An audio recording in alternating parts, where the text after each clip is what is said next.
Porter à ébullition le lait de vache jusqu'à 80 degrés pour détruire le maximum d'agents pathogènes.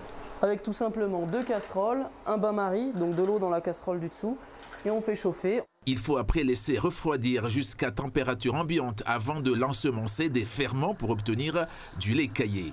Un aliment très prisé à Mayotte, notamment à l'occasion des fêtes populaires.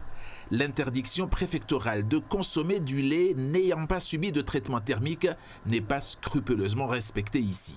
On a trouvé du virus dans du lait de vache infecté.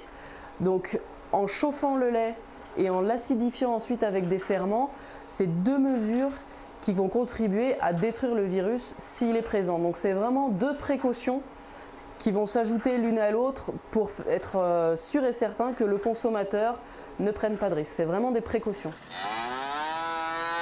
En 4 mois, la fièvre de la vallée du Rift a été diagnostiquée sur des dizaines de bovins, ovins et caprins, mais également sur une centaine d'hommes et de femmes.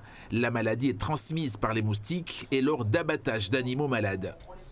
Les symptômes, c'est quoi? Donc, c'est les avortements. Donc, si vous voyez une vache qui était pleine et d'un seul coup, le veau est sauté par terre en quoi qui n'était pas à terme, donc là, vous appelez les vétérinaires.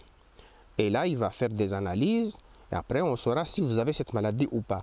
Tout ça, ça sera pris en charge, donc c'est gratuit, vous ne payez pas. Et enfin, ça vous permettra, le jour où l'indemnisation va avoir lieu, il ne faudra pas que quelqu'un vienne ici en disant que oui, moi j'avais cette maladie de mon exploitation, je n'ai pas été indemnisé. Les seules preuves seront donc les documents du vétérinaire. Depuis le début de la saison des pluies, la fièvre de la vallée du Rift est en constante progression ici. Selon toute vraisemblance, elle a été importée du Kenya dans des mouvements de bétail qui ont transité par la Tanzanie et l'Union des Comores, du bétail arrivé à Mayotte de façon clandestine par Kwassa Kwassa.